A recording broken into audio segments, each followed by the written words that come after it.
안녕하세요. 건강히 평안하셨습니까? 예, 오늘도 배경이 좀 다르죠? 오늘도 집에서 촬영을 하고 있습니다.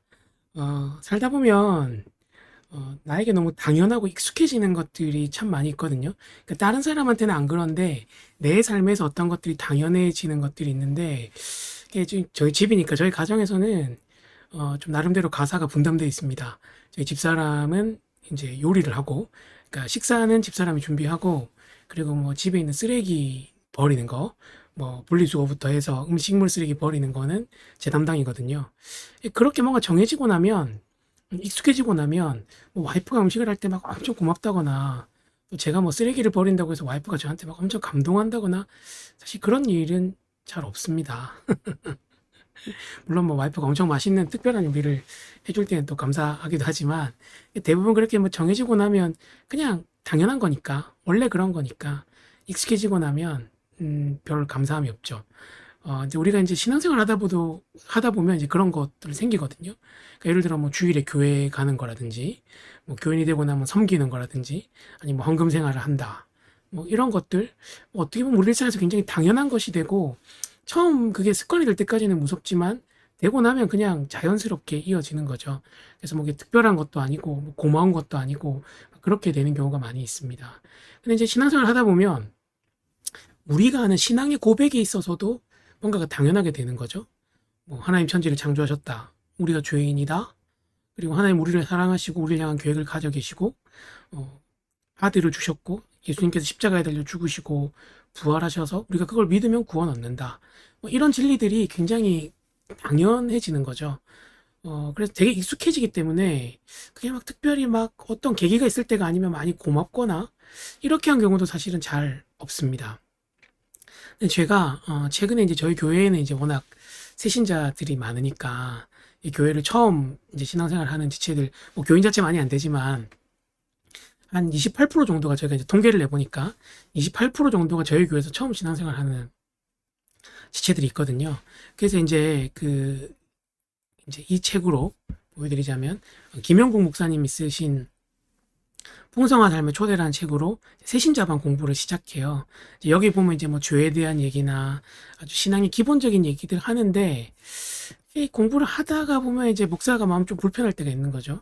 이 사람한테는 이 진리가 괜찮을까? 자기가 죄인이라는 거? 뭐 이런 괜찮을까? 이런 생각 하거든요. 왜냐면 저희한테는 너무 자연스럽지만 그 사람들한테는 부자연스러우니까 그 성도님들한테는. 그래서 하고 있는데 이제 이번 주에 이제 한 지체랑 성경 공부를 하는데 이 지체는 뭐 교회를 제대로 다닌 건 이제 이번에 저희 교회가 처음이에요. 많이 어리진 않은데 대학 졸업하고 대학원 다니는 지체인데 그래서 이제 죄로 인해서 망가진 세상 그리고 여러 가지 관계들 설명하면서 하나님 우리를 사랑하시고 특별한 계획을 가지고 계신다. 이제 이 부분을 공부하는 주간이었어요. 그래서 제가 조심스럽게 물었습니다. 혹시 어땠어? 괜찮았어? 라고 물어봤더니 자기는 그 내용이 너무 좋았대요. 그 내용을 책으로 읽는데 하나님이 자기를 사랑하시고 계획을 가지고 계셔서 뭔가 자기의 삶에 함께 하신다는 게 너무 좋았대요. 자기는 늘 내 인생은 어디로 와서 어디로 가고 죽으면 어떻게 되는 건지 내 삶의 목적과 의미가 뭔지에 대해서 늘 궁금했고 그 궁금증을 넘어서서 뭔가 늘 불안했는데 나를 계획을 가지고 창조한 분이 계시다는 거 그분이 나를 사랑하신다는 거 그게 너무 마음에 이제 큰 위로가 되더라는 거죠. 생각했습니다. 우리한테는 참 기본적인 거고 너무 당연하게 생각해서 감사도 잘 하지 않는 내용인데 어떤 사람에게는 어떤 지체들에겐 저게 놀라운 사실이고 참 감사한 일이구나라는 생각들을 했습니다. 제가 두 가지 생각을 했어요. 첫 번째, 우리의 삶과 우리의 신앙에서도 당연한 건 없고 뭔가 그냥 자연스레 주어진 건 없어요. 어제 문맥과 비슷하게 모든 것이 하나님의 은혜고 하나님 우리에게 주신 거죠. 첫 번째, 우리가 망각하지 말아야겠다. 그리고 이제 두 번째는 우리가 아는 거지만 모르는 사람들이 참 많고 그 사람들에게 이 진리를 전해줄 때 어떤 사람은 거부할 수도 있겠지만 어떤 사람에게는 참 소망이 되고 특별한 진리일 수 있겠구나라는 생각이 들었습니다. 그러면서 이 베드로전서 3장 15절의 구절이 생각이 났어요. 너희 마음에 그리스도를 주로 삼아 거룩하게 하고 너희 속에 있는 소망에 관한 이유를 묻는 자에게는 대답할 것을 항상 준비하되 온유와 두려움으로 하라는 이 구절이 생각났습니다. 특별히 이제 소망이 없고 자신의 삶의 이유를 모르는 사람들에게 우리가 전해야 할 것이 복음이 아닌가 하는 생각들을 하는 것이죠. 어쩌면 누군가가 여러분에게 먼저 그 얘기를 해주기를 기다리고 있을지도 몰라요. 너무 두려워하지 마시고 우리가 가진 진리를 처음에 우리가 먼저 감사하고 두 번째로는 그 진리를 누군가에게 전할 수 있는 삶이 될 수 있다면 참 복되고 좋겠다. 그게 바로 우리가 누리는 은혜로운 삶이 아닐까라고 생각합니다. 그래서 오늘은 그 성경민 씨의 곡으로 알려져 있는 은혜라는 찬양, 우리 교회 이제 이나혜 집사님이 예전에 있던 교회에서 우리 아란자매와 함께 연주하면서 이렇게 녹음한 곡인데 그 곡 들으면서 기도하면 좋겠는데요. 기도할 때 이렇게 좀 기도할까요? 하나님 오늘 하루 주셔서 감사하고요.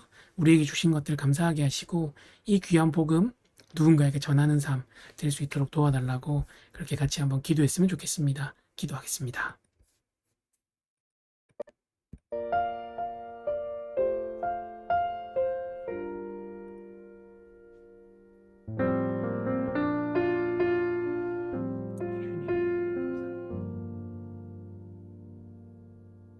내가 누려왔던 모든 것들이 내가 지나왔던 모든 시간이 내가 걸어왔던 모든 순간이 당연한 것 아니라 은혜였소. 아침 해가 뜨고 저녁에 노을 봄의 꽃향기와 가을의 열매 변하는 계절의 모든 순간이 당연한 것 아니라 은혜였소. 모든 것이 은혜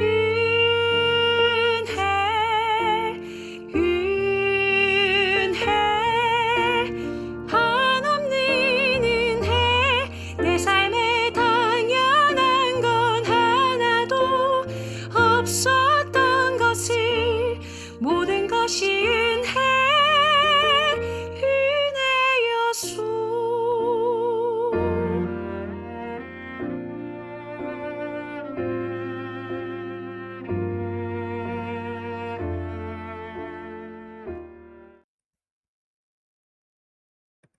좋으신 하나님 아버지 감사합니다. 저희가 모든 것이 주님의 은혜임을 고백하며 당연한 것이 없음을 기억하며 하나님께 감사합니다. 지금 또 이것을 모르는 사람들에게 담대하게 복음을 전한 우리가 될 수 있도록 도와주시옵소서. 감사합니다. 예수님 이름으로 기도합니다. 아멘. 예, 오늘 하루도 복되게 사시고 사실 이제 비가 계속 너무 많이 왔다 갔다 해서 지치기 쉬운데 끝까지 잘 힘내시고 건강관리 잘 하셨으면 좋겠습니다. 하루도 승리하세요.